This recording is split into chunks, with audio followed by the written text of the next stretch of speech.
just.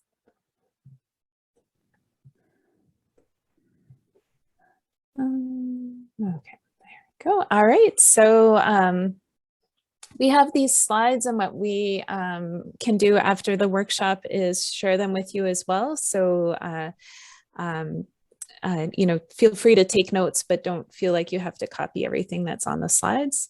And I'm Andrea MacLeod, je suis bilingue anglais-français, alors s'il y a des questions, des clarifications que vous voulez en français, sentez-vous vraiment à l'aise, so feel comfortable using either language, and we can communicate back and forth a bit. Before we go much further, I also want to do a land acknowledgement. So Bukola and I are both members of the University of Alberta community, and we acknowledge that we're located on Treaty 6 territory here in Edmonton, and we respect the histories, languages, cultures of the First Nations, Métis, Inuit, and all First Peoples of Canada, whose presence continues to enrich our vibrant community. So I'll let Bukola introduce herself, and then I can introduce myself afterwards. So, I am an associate professor at the Faculty of Nursing here at the University of Alberta, and I'm also the director, which I just started less than a week ago, of main signature area, the intersection of gender signature area. I am the founder of the African Child and Youth Migration Network, which is a network of 35 researchers across the globe focused on African child and youth migration. I also founded the Black Youth Mentorship Program at the University of Alberta, and I've been involved in 65 funded research projects in the past.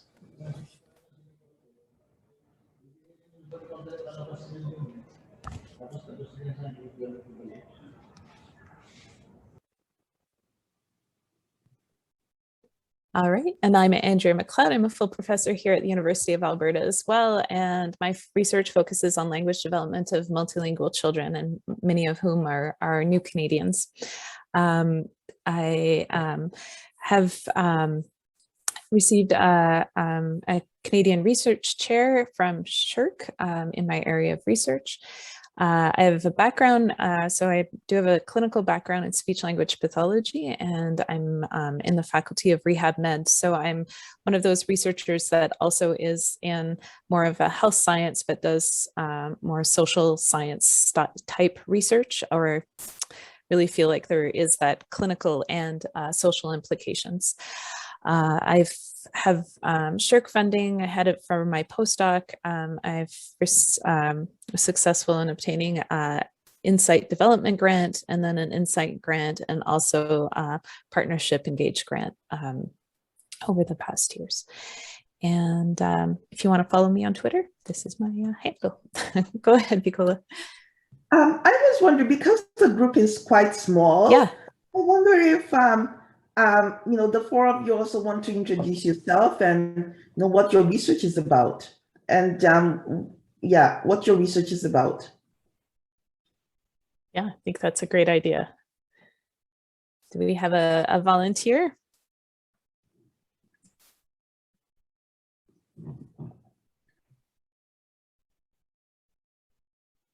Oh, no one.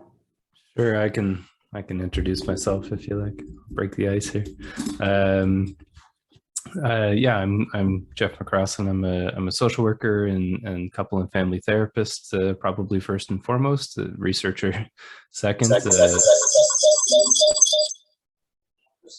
some feedback there. Sorry. I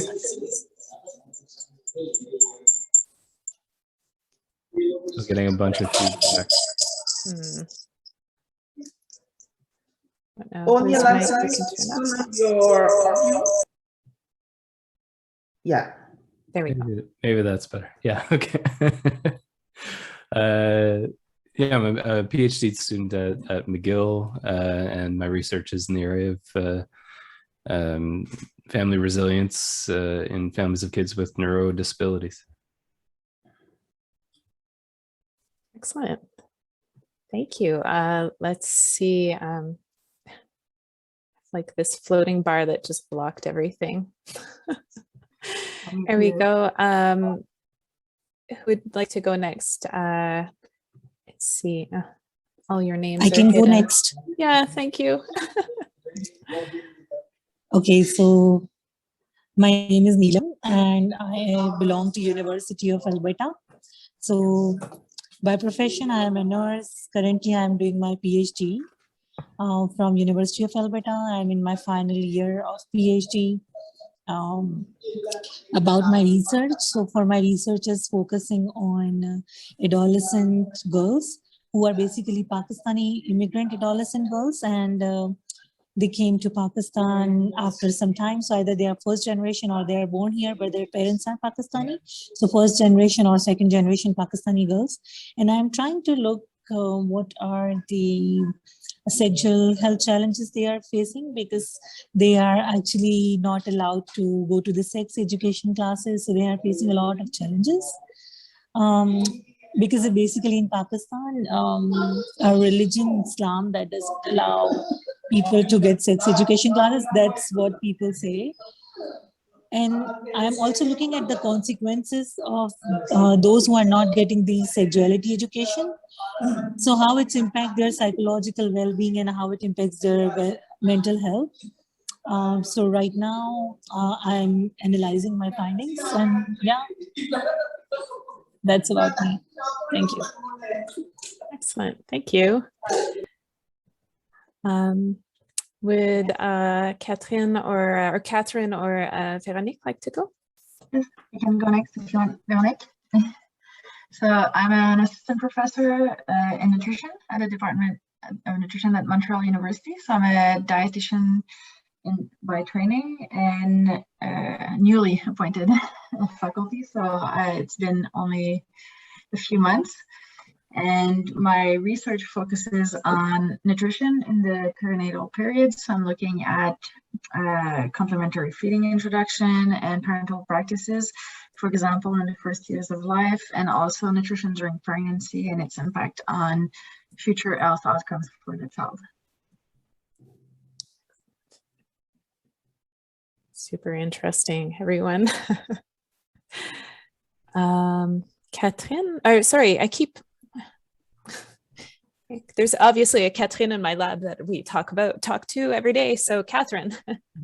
Hi, my name is Catherine. I'm a registered nurse by training, and for the last almost 20 years, I've worked in mental health.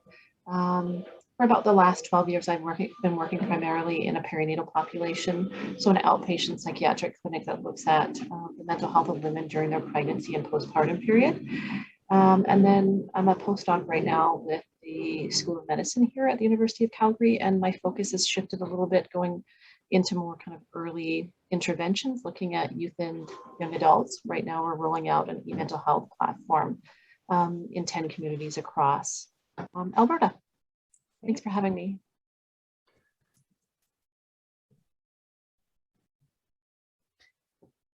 Thank you. And I think that catches all of us. Did I get an overall summary? Not so bad. And it was family counseling, Jeffrey? Family resilience. Thank you. Yeah.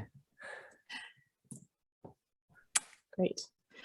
So really interesting, I think, coming from different angles, but some common experiences. And as we walk through today, we'll be talking more about the SSHRC IG grants, so the Insight grants as a framework, but much of what we'll be talking about and suggesting is some strategies should generalize to the whole SSHRC family and kind of beyond. So hopefully that'll be helpful. So our plan of action is to talk about some general tips, and then walk through some key parts of the grant proposals with a little moment at the end to have a look at the prior proposal that I shared with all of you, and kind of, chat about comments, critiques, things that seem to work, some things that could be done better. And then wrap up with so with that, I think I'm leading us off on the general tips. You'll see Bukola and I will flip back and forth across the different slides, so hopefully we'll be smooth-ish. So in terms of general tips from my perspective, the importance of reading the program description, and this comes from my experience also as a grant reviewer, is there are sometimes grants that seem to be clearly written for another funding agency that were just kind of cut and pasted into this another funding agency's formats and sent off. So it doesn't really meet the goals of the grant description. This does mean that if you're sorry, everything's so sensitive on the computer. So if you're sending or preparing a proposal for different agencies, you'll be doing some considerable rewriting. It's not like starting from scratch, but there is considerable rewriting. Reading the instructions for the overall program and then for each section is really important. And it seems silly to say, but sometimes we don't do that. If there's evaluation rubrics, to go and have a look at them and make sure that you're using the language and really hitting those key points, because that's what the reviewers are using to guide their decision making. Many of the tri-councils have information about who was on the committee in previous years, and this is also a good strategy to have a look and see who is evaluating the grants, to have a sense of that committee membership. What areas generally are they from, and kind of speaks to, I think we'll talk about a little bit later, but that your reviewers aren't necessarily specialists in your field, but getting that sense of who they could be. Starting early, and this kind of works against any kind of procrastination side of you that you have. Really starting early is important. You should have a full grant prepared a good 3 to 4 weeks before the internal deadline, and then building time in for reviews. And in my experience, as I've moved through as early career and now mid-career, is that there's more and more different things that get added to your schedule in terms of time. So you to really give the attention that you need to a grant while you're teaching, supervising students, doing service. You may have a family, so you can no longer work on weekends or evenings, or if you do, it's really hard to feel like you have any balance in your life. Being able to start early is really helpful. And with tri-councils, we can predict when the grants, like we know when they're due, we know generally what they're going to look like, so we can build those in pretty early. Most of our universities now have little like a library or a collection of successful grants, and they're a really good resource to go and read, see how people have set it up. What worked, what was clear, look at formatting, so different strategies for making use of that small space that we have. As you're reading it, think about the career stage. So sometimes senior researchers have more of a track record and may have a slightly different style in terms of their proposal, perhaps their early career. Really thinking about how they responded to the different criteria in the instructions. And then lastly, and this relates to kind of that broader issues of doing research about who we're doing research for. So I think it's really important to nothing to think about. We're doing research so with individuals, so nothing about us without us. So really making sure that our patients, our parents, Indigenous communities, or racialized communities are part of your research. If they are, and they should be, how are their perspectives represented? And I think that critical perspective is being looked at more and more. So if one is looking at new Canadians, are they represented as part of the research team? How are their perspectives integrated? How are we making sure that our research is relevant to them? So really thinking through those pieces. And I'll pass the general tips baton over to Bukola. Can I ask a quick question there? Oh yeah, go for it, sorry. Andrea, you mentioned that there's sort of libraries of successful grants. I've not heard of kind of accessible ways to get these successful grants. What are your tips on that? So that's through at the University of Alberta and at UDM, they had it. So here they had it, they have it through our research services office. So that central office that kind of organizes even the signature passing through of the documents. Sometimes at the faculty or at a research center, they will have a bank or a library of successful grants. So reaching out to those people are kind of the key strategies. Yeah. And then if you have, friends or colleagues or supervisors that have asking them if they're willing to share is also a great strategy. Yeah. Other useful tips is, I think a lot of the tips I have on this page is not SSHRC specific, it's just general tips. So I have also been successful in a few government of Canada proposals, which I encourage you guys to apply for. The only thing is the overhead cost is usually limited to around 12 to 15%. But it does, they do have, there's some research funding from, Department of Canadian Heritage, Public Health Agency of Canada, ESRDC that I've applied for. So I found that attending information sessions for these grants are important. And also, being in touch with the program officer can help you in terms of guiding you in ideas. Ensure your proposal is complete, proofread your work and edit. Have it reviewed by others, especially those that have similar background as reviewers. And ensure your program is focused on a priority area of call. This is in alignment with what Andrea said. In terms of oftentimes I read proposals and I'm like, it wasn't written for this call. It was written for another different call. And you're just, revising rather than rewriting it. And use the same words as the proposal. So for example, if you're writing CIHR, oftentimes people will use knowledge translation. If you're writing SSHRC, if you use knowledge translation, reviewers may not understand what you're talking about because it's knowledge mobilization for SSHRC. And I've also found for SSHRC too, the other thing that I try to do in SSHRC is, so if I'm writing a proposal for CIHR and I am, talking about, for example, let's say I am talking about intersectionality. Avinsky is, well known in the intersectionality world in health sciences. I may use her. If I am writing a SSHRC proposal, I want to use authors that are familiar with people within the SSHRC world. So, I want to use, I forgot the name of this main person in terms of intersectionality.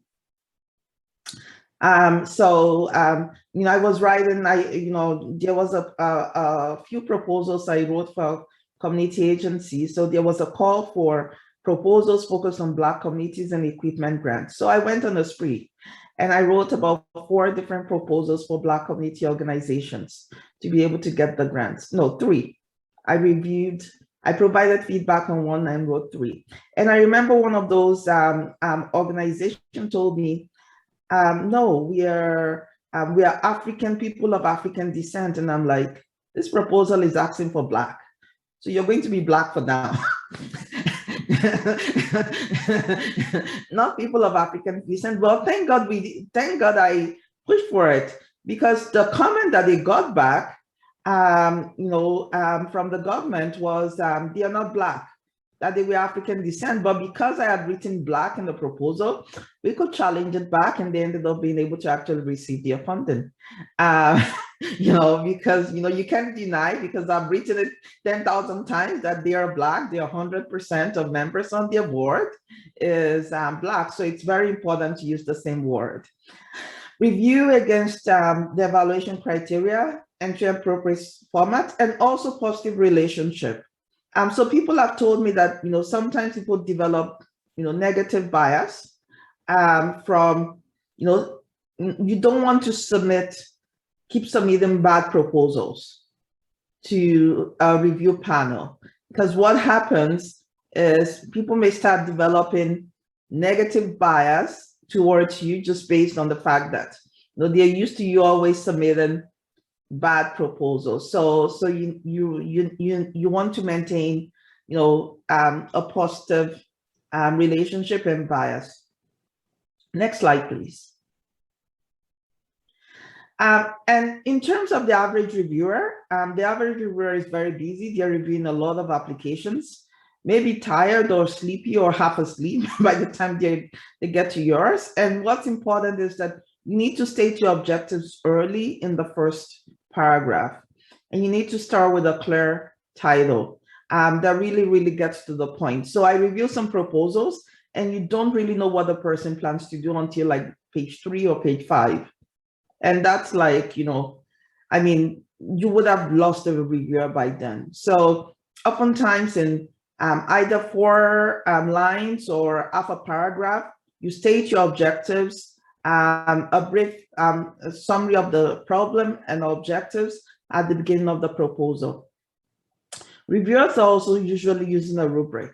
So review the rubric or proposal evaluation criteria before you start writing. Identify where you will answer each proposal evaluation question. Evaluate your application using the rubric after you're done, and have someone review your proposal using the rubric. And also, they aid grammar errors. So proofread your work, read it out loud, have someone edit it for you. Next slide, please.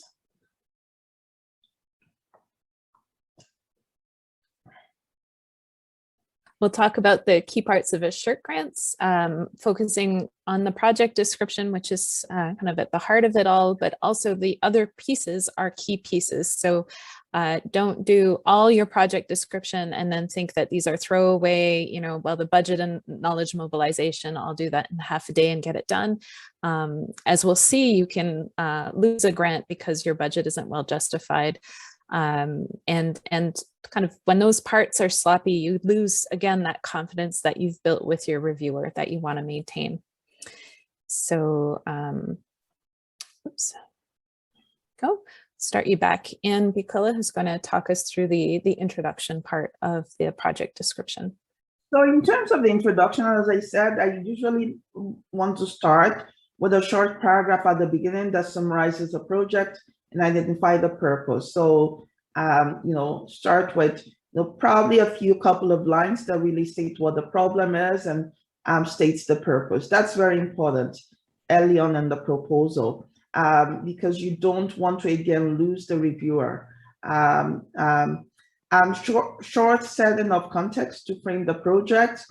Identify the current state of knowledge, ensure you're comprehensive, and that your literature review is current. And oftentimes I also like to, there are some people, and I've written proposals in the past and people ask me, oh, you did not cite this person.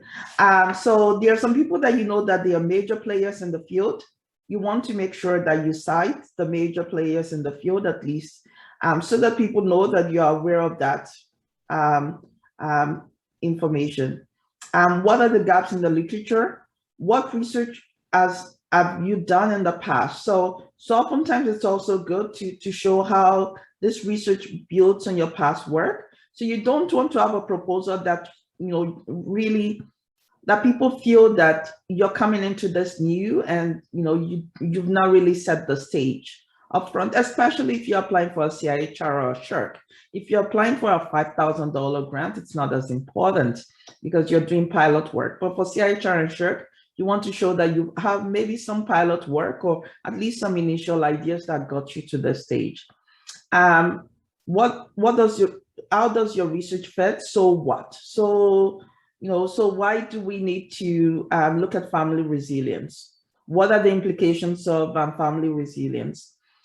Objective and research question, consider aligning it with the phases of your research. So sometimes what some people do is in their methodology, they have different phases, phase 1, phase 2, phase 3. And what some people do would be, one objective would align with each phase. So there's some people that do things that way to make things clear. And ensure there's a logical orientation to the problem you have identified and there's alignment with the methodology and the theoretical framework.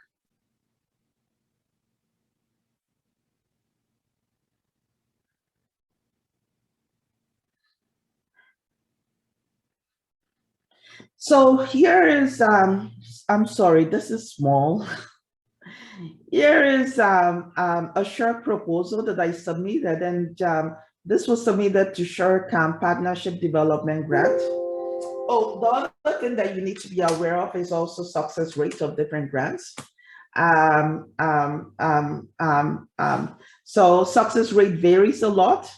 For example, Shared Partnership Development Grant, the success rate is between 35 and 50%. It's very, very high. If you go to a CIHR project grant, the success rate is usually between 6 and 12%. So, sometimes that really affects, how this proposal was, I think there was about 75 applications submitted for this proposal. And this application was rated as number 5 in the proposal submitted. Of course, it's not based on just this that I showed you. It's based on the entire application. So, as I said, I started this by really, providing, as opposed to having all information at the hand, I sort of had a summary earlier on to sort of put into context everything that I plan to do and to build some confidence in terms of the strength of the partnership.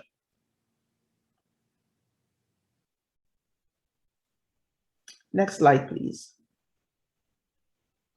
So your theoretical framework ensures there's epistemological and ontological, that there are no epistemological and ontological clashes. So sometimes I see some people use like 2 theories. So let's say someone wants to use theory related to resilience, a lot of the resilience theory out there. And at the same time, the person wants to use critical race theory at the same time. Reviewer may start thinking, okay, your resilience, but then, critical race also, there may be some theoretical clashes when you think about it in terms of, okay, people can be resilient, but at the same time, their gender, race that intersect to shape the health experiences. So you want to think about this and tease it out in terms of how you reconcile differences when you use different theoretical frameworks.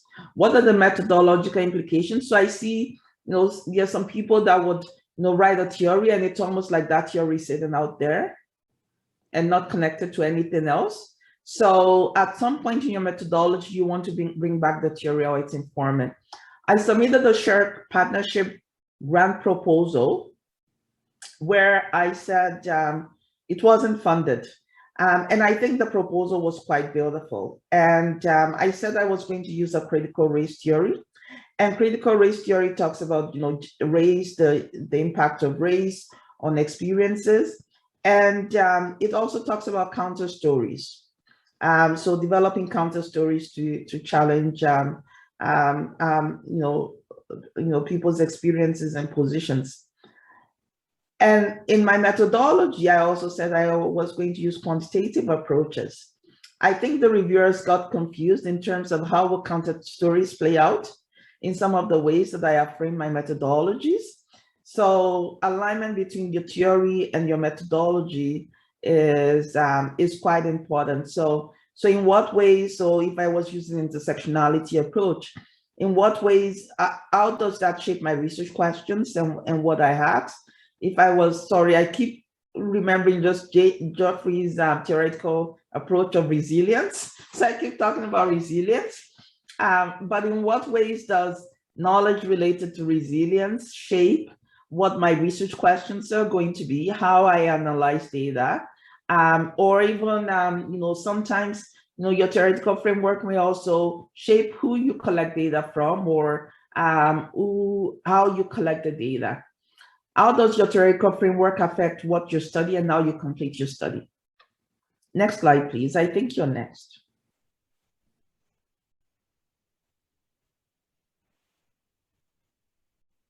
Great. I think that's really excellent. And I think those pieces where when we feel like our research has both clinical or health implications and social or educational implications, we sometimes find ourselves in that interdisciplinary side of our we are interdisciplinary in those cases. And unfortunately, our interdisciplinariness is funded by two different research councils. And so that alignment between your research council and that focus, so I think it was Catherine, or was it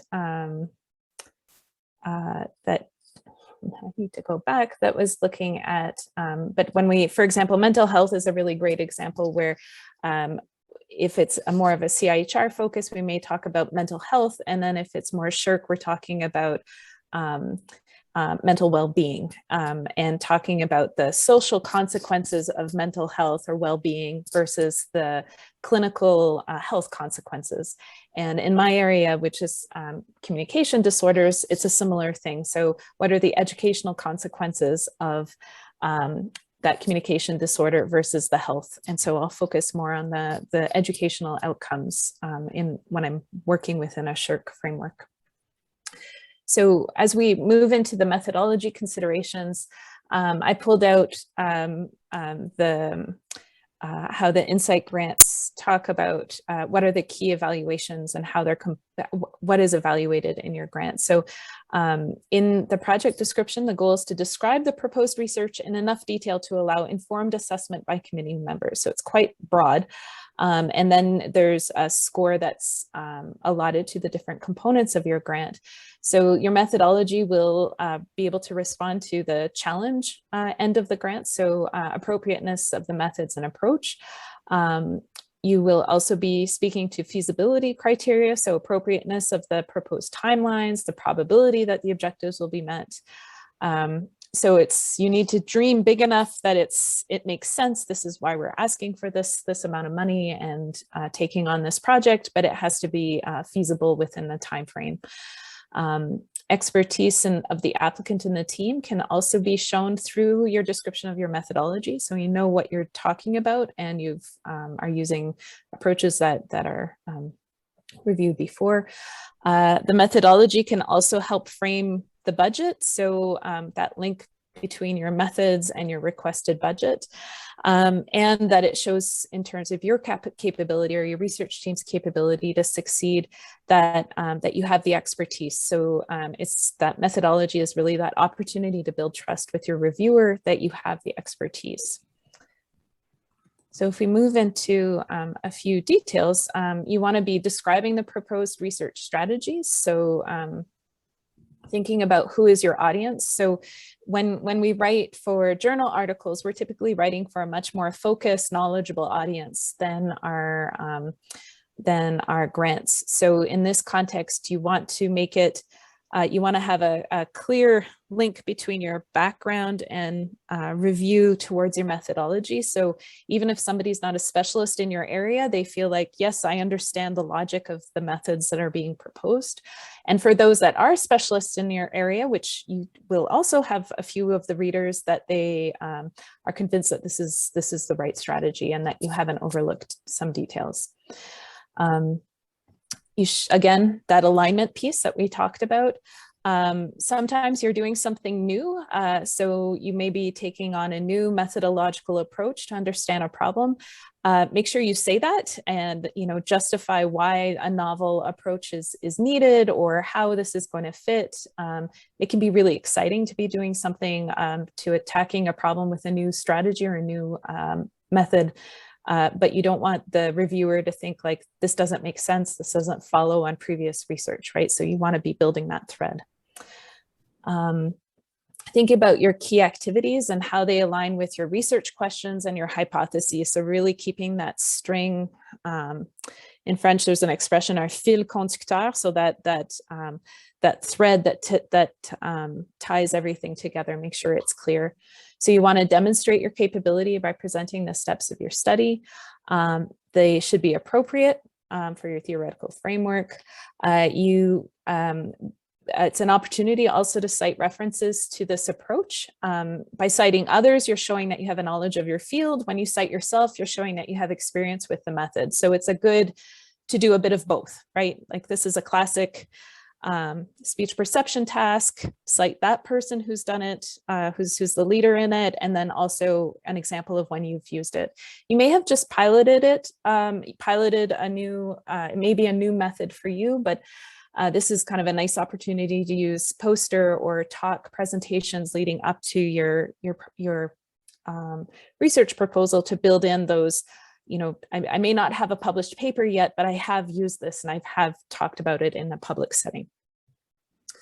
I like including a timeline or a work plan in my methodology. I think that really helps clarify for myself and for my reviewer what's going on, how does it all tie in? And then it has this link back to the budget because your budget is, you are budgeting by year. So again, you have that connection between the sections, so that's helpful. And it shows feasibility so that you want to show that you're building enough time. It's great to be able to talk about access to participants. So, you know, reaching out to, if you're working with schools or community centers, individuals within or community groups within specific populations. So for example, it was Neelam who was working with young girls who are of Pakistani descent.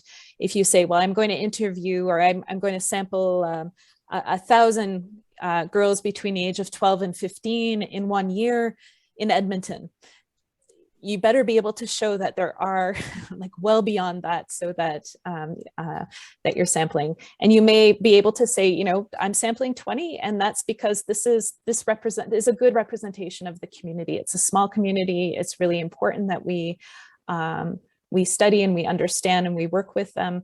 But we can't, you know, but for this study, it's going to be a smaller group. Sometimes that's a way to understand why we're doing like multi-site studies, because it's a small community, but if you work with collaborators across a few cities, you can pull together a larger group, or you know, specific populations that have different types of health or developmental disorders as well. Yeah, any questions so far?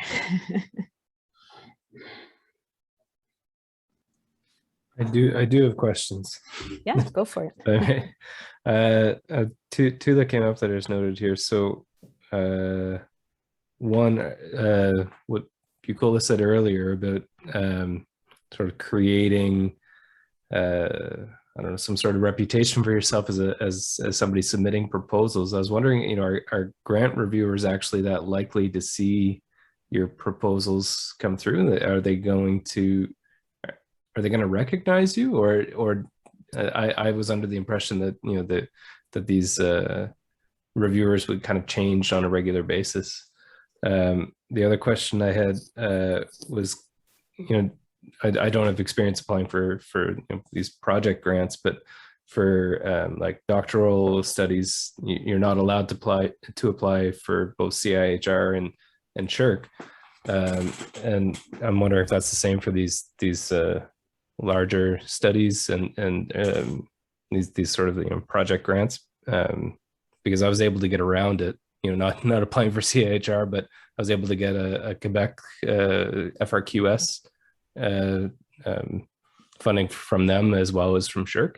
So I'm wondering, you know, are there ways to kind of take this, you know, difficult place being between these two, you know, the health world and the social science world, you know, are there different ways to make that a strength? Yeah, I think there's, you can apply across competitions, and then within SSHRC, there's rules on how many you can apply for and where you are in terms of applicant order. So that's good to be aware of.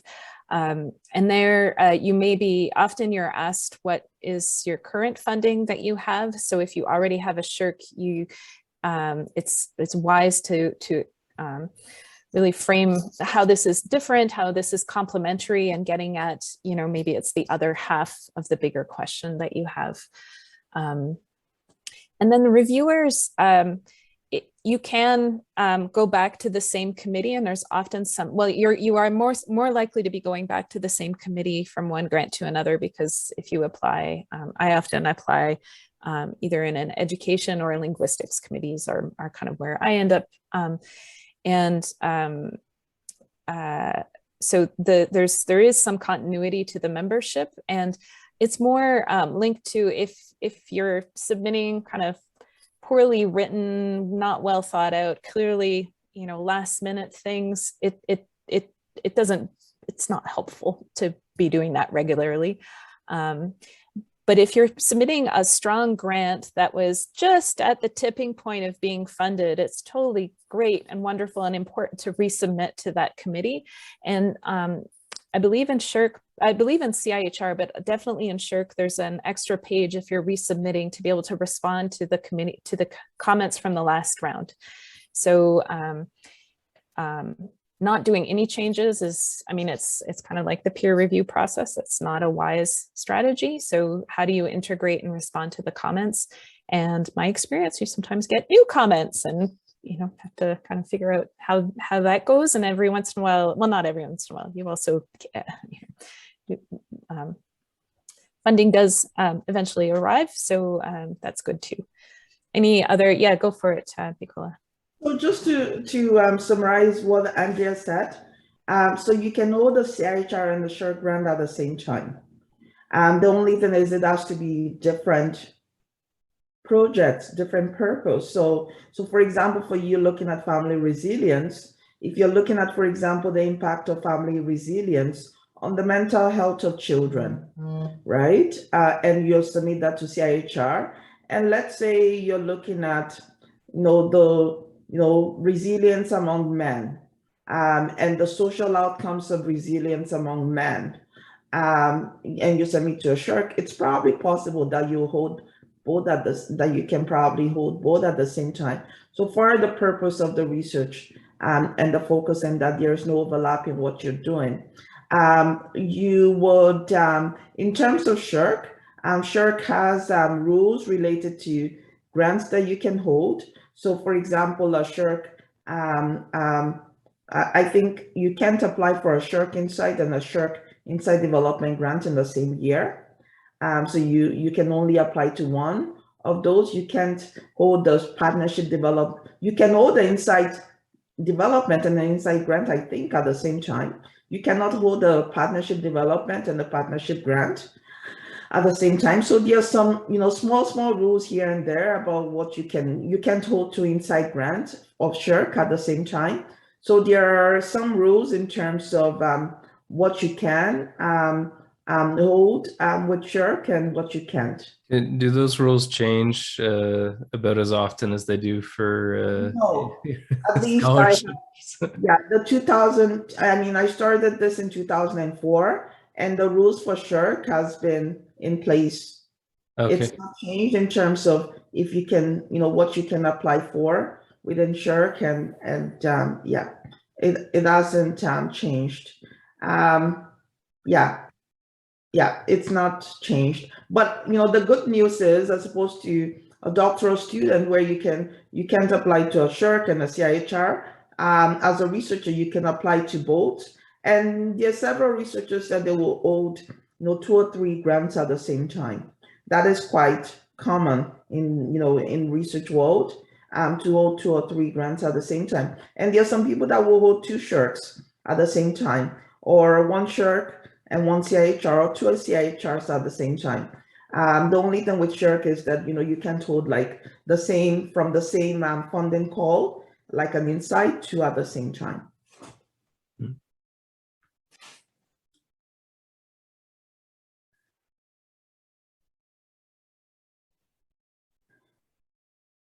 I'll let you continue, Bukola, on the expertise in student training. So in terms of expertise, you want to ensure that you have expertise to cover all components. And I always start with, having complementary expertise on the team is very important. And ensure also, for example, if you say you want to do a national study and, a 3-site study, and but you don't have anyone that is located in a specific location, that may be seen as a weakness of your project. So if you're doing like a foresight, if you're for example collecting a project in Quebec and you say you don't have anyone that speaks French on your team, that may be seen as a potential weakness of your project. Student training, the level of training should be appropriate to the work that you're giving the student to do. Identify existing resources at the institution that you can also use to support student training. So for example, at their workshops, oftentimes I also talk about if there are existing structures. So for example, if now I am writing about student training and I know there's an intersection of gender area of excellence within a university, and I know, oh, they offer workshops, I may want to put that in. And I think, when I look at student training sections is also often important to mention how often you're going to be meeting with students. So oftentimes I put weekly or bi-weekly, and I see it even much more common in people that do science, laboratory science, and interview, and how you're going to ensure hands-on training. So, are you going to, some proposal, especially within SHIRK, people read proposals within SHIRK and they're like, the researcher is not doing anything. The student is just going to do all. So, oftentimes I would put, maybe for the first, 5 interviews I would do with the student, maybe do 2 with the student, and then let the student do 2 that I would observe before then they go ahead and do the other interviews. So some of the activities that students can be engaged in include research methods and theories. It's very, very important to talk about including students in knowledge mobilization and publication and research communication. That's important. And oftentimes, there's a separate line on many SHIRK that is related to student travel. So oftentimes I will put 1 student travel within my SHIRK or 1 student conference presentation. Knowledge mobilization and dissemination, data management and analysis, research ethics, interdisciplinary research, community engagement, project management. And project management, I tend to not give project management. It may just be me to master students. I tend to do that to PhD students. So a PhD student can manage a project, they can, help in terms of coordinating a project. A master student can do interviews with guidance. A bachelor student probably much less in terms of what they can handle. Leadership and teamwork skills, workshops and conferences. So those are some of the things that you can engage your students in. I think exactly all of this and making sure that it's that the students, part of it is when they talk about students, they often talk about highly qualified personnel. So you're part of the funding is to continue to mentor and support students in becoming highly qualified experts. So how is your research and how is their involvement in your research going to lead you that way? Sometimes in early, depending on the mentorship you have, this may be like, yeah, of course, I know to do that. And it took me a few years for all kinds of reasons to come to like, I can put in a PhD funding into my budget so that, because for students to at least get a PhD student, to recruit a PhD student, and hopefully within the first year or 2, they get their own funding, but you're able to bring them into your lab and start them. And that's very appropriate in these SHIRK grants, and much more appropriate than, and CIHR, I see a lot more, I see student funding, but also a lot of staffing funding included. And that's because of the size of the SHIRK grants in terms of the amount of money, there's less of a culture of that. It's harder to get funding. You're more likely to get cut for that budget line if you're hiring a project manager who is not also doing a graduate degree. So for the next about 10 minutes or so, I thought we could talk about the prior proposal that I shared. It is one that I wrote. This was a proposal that this is probably its third iteration, so it was getting tight, and it would always just get to right under the line. I'd be like the 14th out of 20 applications, and the top 13 or 12 got funded. And so it was considered strong, had some pretty good feedback, but just couldn't quite get it over the finish line at that time. So I welcome critique, but also I am a human, so. And so what I thought we could do is, let me see if I can pull it up, is look at it by sections and just if you have questions or things that you thought worked well, or some things that you thought, you're not none of you have work in my specific area. So there's definitely that, like, this wasn't clear, I got tangled here. Let me see, I can have a look that way. And yeah, just while my computer shut down all of a sudden while we were talking. So I'll pull it up, and any comments on kind of the first introduction getting us into this paper?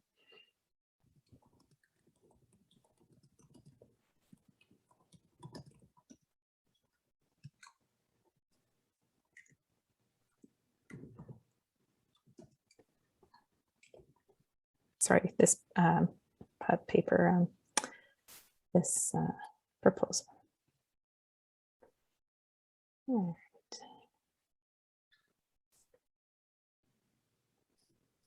right. So as you see, there is this section for previous critiques, and since it's blank, I think this was just building off of another project. So there's this summary of proposed research that's supposed to be in kind of accessible lay language, and provides an overview of where you're heading, and then into this project description.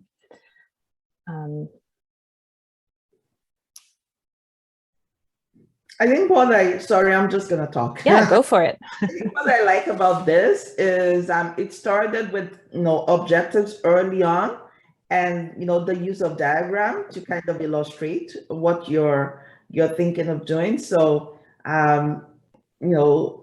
I think so as opposed to some other proposals where you're seeing this and the page 3 or 4, that's one thing that I think was good. I also like how it started in terms of the story that it started with, to make, to bring it home more. So yeah, I had struggled earlier on to people kind of think when you can speak well and easily, especially if you're a monolingual speaker, you hardly ever think about how hard it is to speak and how much work children do in developing their speech. And that's my area. And so trying to figure out how do you bring that, how do you kind of, what are parallel scenarios? So part of speech is motor learning and part of skating is motor learning. So I tried to kind of introduce it that way, and without taking up too much time with my analogy as well. I think one thing I was doing pretty well in this was tying like my top-down factors. They show up with the same terms across the proposal, so you can kind of find them again and orient. So I could call them different things, but I really tried to keep my language clear there.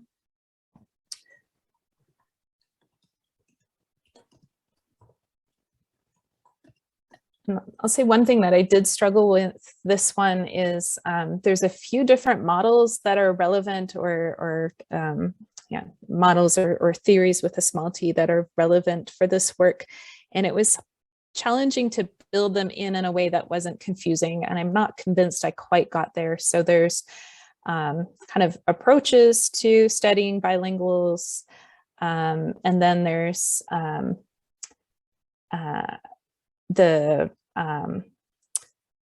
the multi-dimensional theory of phonological development, which is also relevant, but it's different again.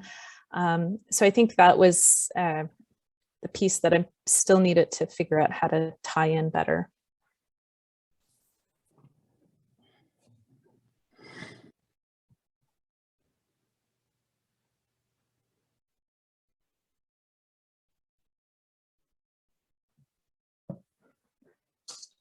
So I don't have a critique on this, but I have a question definitely Yeah. when I started reading it. So of course I started with the summary of the proposed research, which was basically in late on, and it was really nice read. I got to understand a lot of things, but when I jump into the actual proposal, there were a few things which were just going above my head, maybe because this is not my area of interest, or maybe, I'm not specialized in this topic. Yeah. So what if such kind of proposals are submitted to the, grant agency? So the reviewer are usually experts on your topic, because what I think is they already have a panel, and then, thousands of people can submit their grants on, maybe various topics. So what happens, Yeah, it's a really great question. So typically there's the panel that is set up, starts getting set up over the course of the summer and the fall for the upcoming grant season. So they'll meet in February or March of that year. And that panel is a wide range of experts. Typically they already hold funding from the agency, so from SSHRC in this case. And they'll be in themes. So there may be an education panel or a psychology and mental health, or so these broad themes that are organized by these broad themes. But and then you also have external reviewers. So sometimes between 1 and 3 kind of more specialized people will review your grant. In your grant proposal, you need to identify 6 people that are arm's length, so don't have a relationship, but have the expertise. So you can kind of channel your who would be a good person to review your grant. So you do get that more specialized feedback, and the panel will often use that as a way to help navigate, whether this is appropriate or not so appropriate in terms of research. And be able to deal with that more detail piece. And it's that balance between being able to provide enough detail so that an expert is convinced that you have the expertise needed, but also not really be careful about jargon so that a non-expert can understand. So finding that balance is really challenging. Thank you. Yeah. We're just reading the objective section. Like for me, there's maybe a disconnect between the first paragraph and the second, in the sense that you're sort of talking about the difference between adults and children, and that timing piece. But then it's like the first paragraph doesn't really talk about why it's important. Yeah. Kind of go into this we want to look at identifying early on bilingual kids that are at risk for speech disorder. Yeah. That makes sense, but it just doesn't. You're not really speaking to that in the first paragraph. Yeah. I think that's a really fair comment, and I think this is one of those parts where when you're trying to squish I might have been at 7 pages, and I'm trying to find some places I might have pulled that out, but it was a key transition, or having that transition. And maybe there's some other places, like I find this context piece is really long. Later, this first paragraph could have been maybe more succinct, but yeah, exactly. And that's where, like, already as a reader, you're following along, but you're like, what? And you want to avoid that kind of sense of being a little bit disoriented as you're working through. Yeah. And this is where having, sometimes people will say like, oh, but there's nobody in my department, or I don't know anybody that has expertise that could read my grant. And fair enough, but sometimes you have, past, colleagues from your PhD or past supervisors or some people outside you can reach to, but having, knowledgeable folks reading your grant was really helpful too, because they'll identify those skips of logic that an expert might not notice as much because they're also in the field, but that is important. Yeah.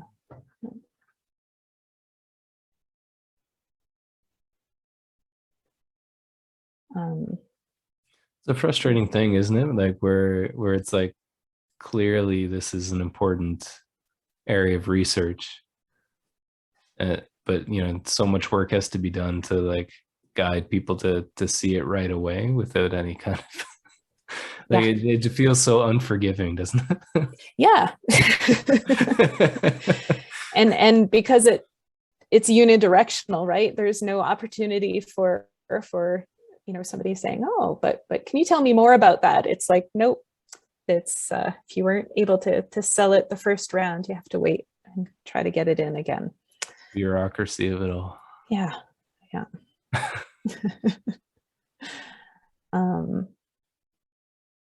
Kind of think later on, I've got kind of my factors. And again, getting into, like, it does really funnel into quite detailed down to phonemes. So if you're not really into speech sounds, it's not quite as clear why that's important, but it is super important. And then linking again to the methodology. Here, I really think because I do behavioral but quantitative behavioral work for the most part, or at least in my earlier part of my career, did mostly that. I really did think it was important to try to lay out my variables so that for the reader, it's clear how these different measures are being used and how they're being incorporated into my statistical model. So again, having that link all the way through.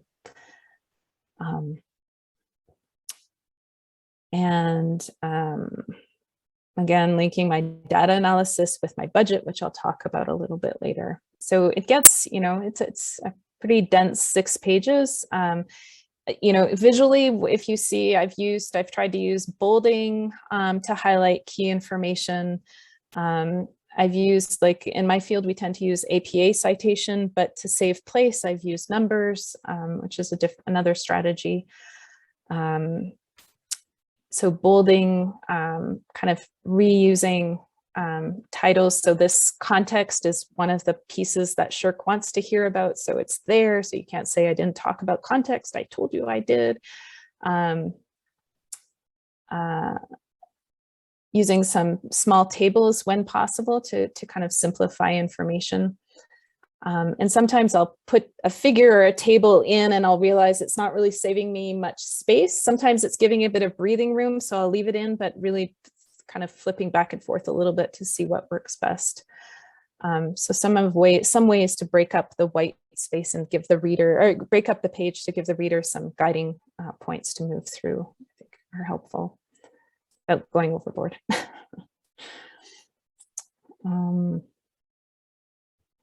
I think, other comments or kind of observations? Sorry, I'll stop flipping around.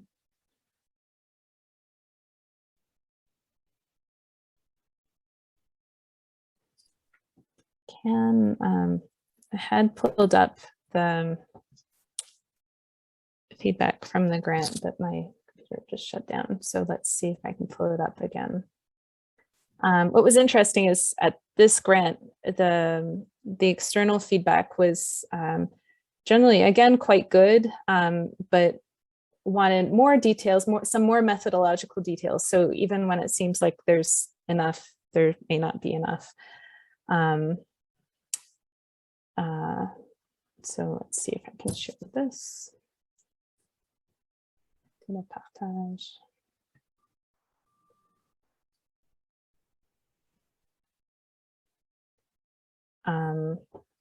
So in terms of the reviewers, is it easier maybe if we see it in white?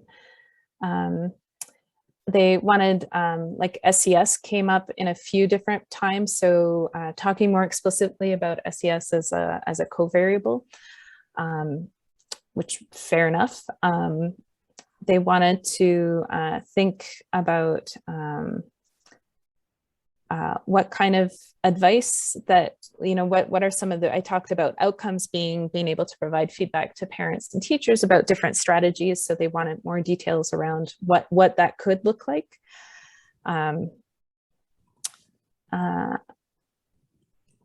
Trying to include an analysis that is holistic. So again, this is a little bit like, this is all I got.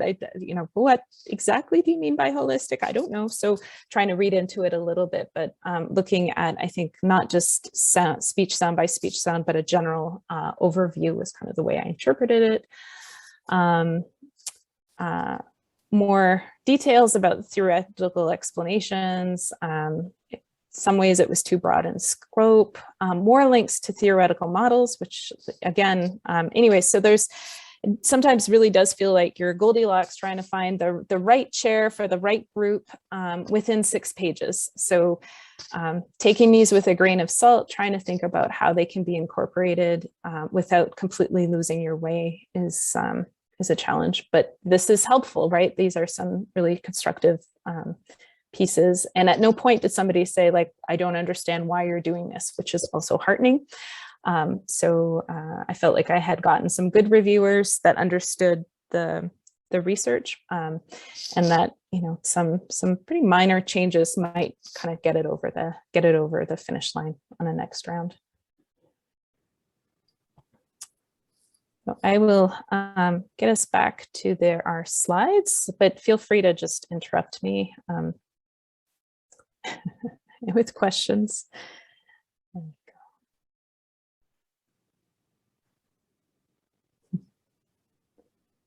So our next parts are talking about some of the other sections in our typical SSHRC grants. So I'll let Bukola lead us off on the EDI and sex and gender-based analysis. Thank you.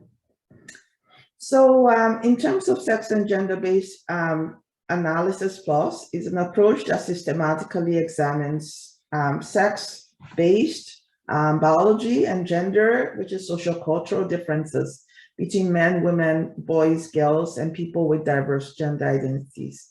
The plus in the name highlights that gender-based analysis goes beyond gender, and it includes an examination of a range of intersecting identity factors, and there's quite a few number of identity factors. Sex and gender can influence all stages of research or development process, from consideration of establishing priorities and building theory to formulating questions, designing methodologies and interpreting results. And there may be multiple pitfalls that can be avoided regarding this. Next slide, please.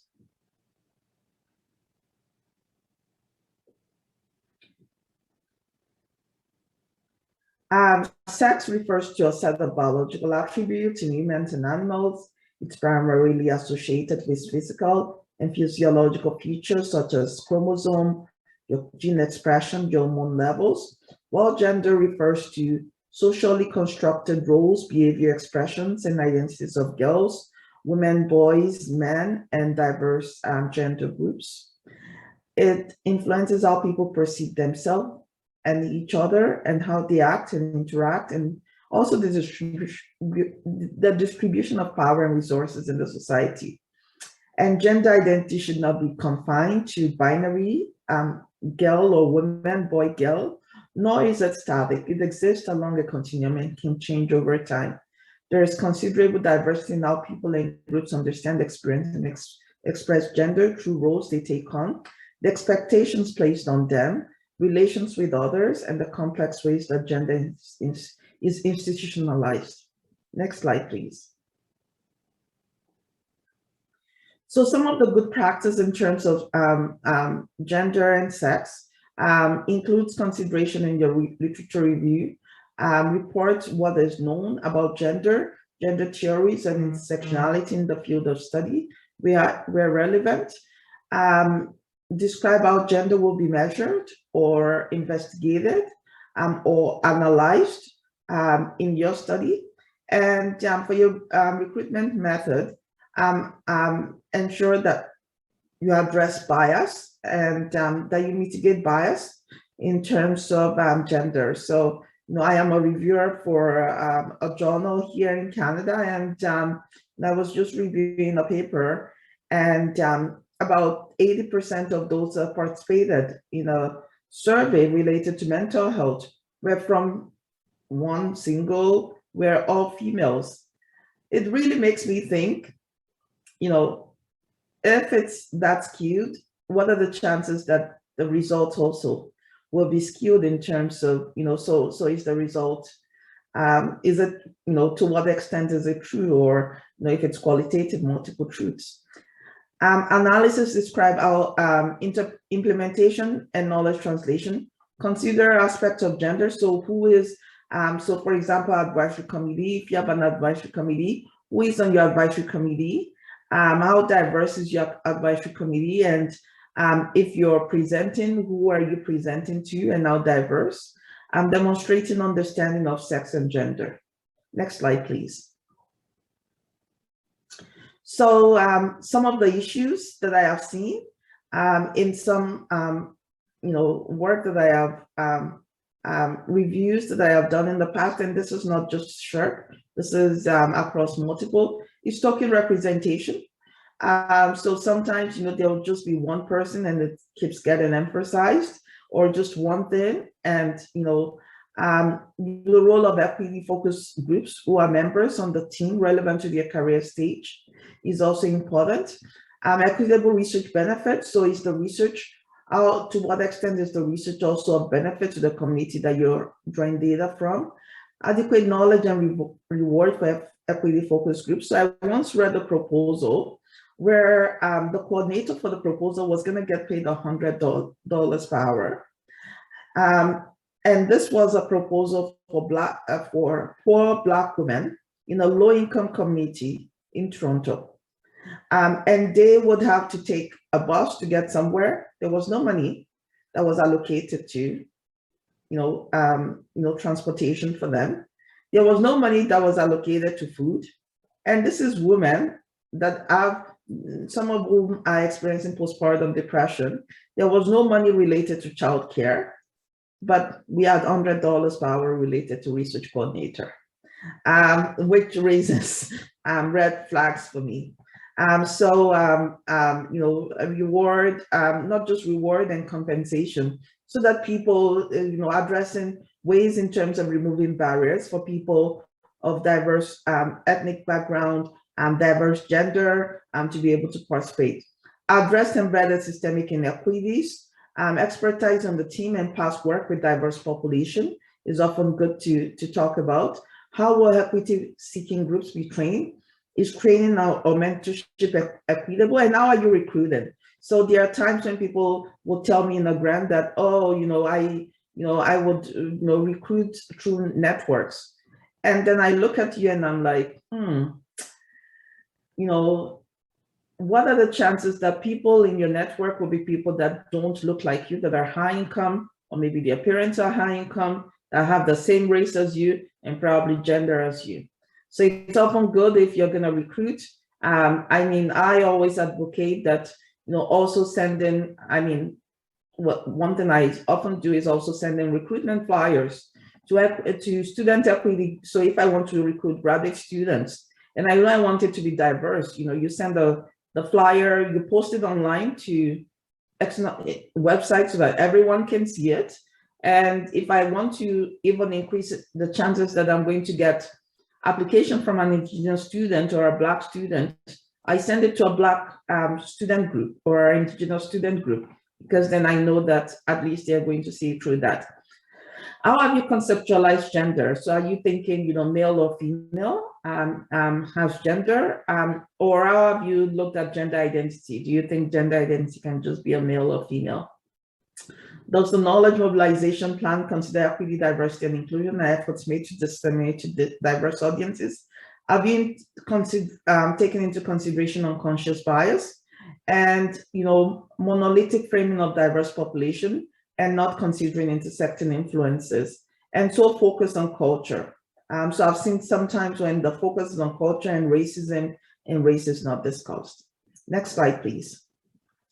So this is a section of my CIHR proposal related to, so when you write a CIHR grant, you need to have a 2,000 character statement on gender equity plus consideration in your research. And I think for this, I was looking at children.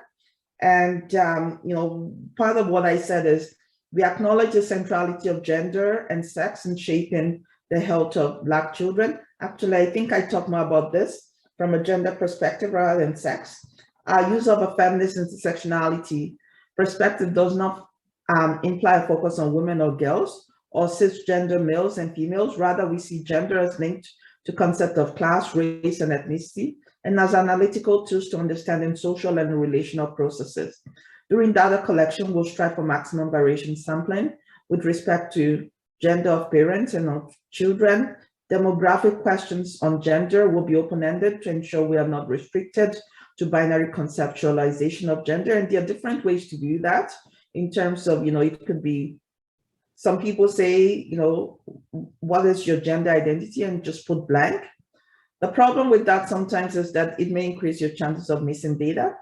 The other thing to say is, what is your gender identity, male, female? I believe, I forgot what the other one is, but, and or other. The other thing that people have put is, put different gender identities, and then as much as, you can list, and then put an other sign in that. Our advisory committee will include a diverse gender range, including male, female, and members of the LGBTQ2+ community. We ensure no more than 50% of our advisory committee members of the same gender. We will also strive for diversity of country of origin. We ensure representation from African immigrant, Caribbean immigrants, Blacks from the United States and South America. We'll disaggregate our data by gender, income, and country of origin. Will be particularly sensitive to issues that are likely to result in or from gender inequities, the intersection of gender and the influence of gender-based violence. Team members includes a gender expert. In addition, almost all applicants are from Black community. Will be reflective in our approach. The research team has strong expertise in training students of diverse gender. So those are some of the things we have. Sorry, I'll move on.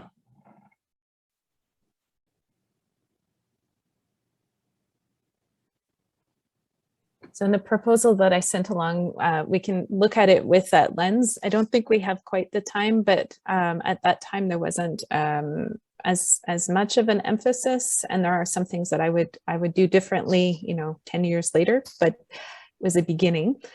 The next few slides are about budget, and again, not something to be taken lightly. I think again, it's an opportunity to reflect on the challenge, the feasibility, and your capability, and also that you can fail. You can fail the feasibility criteria if the budget is insufficiently justified or not appropriate. So it's really important to get it right, and there's some really great folks, typically in the research services office, that can help plan that out, and looking at how other people have developed their budgets is helpful. I think my main message here is alignment, and show that you understand how the money is going to be spent. I think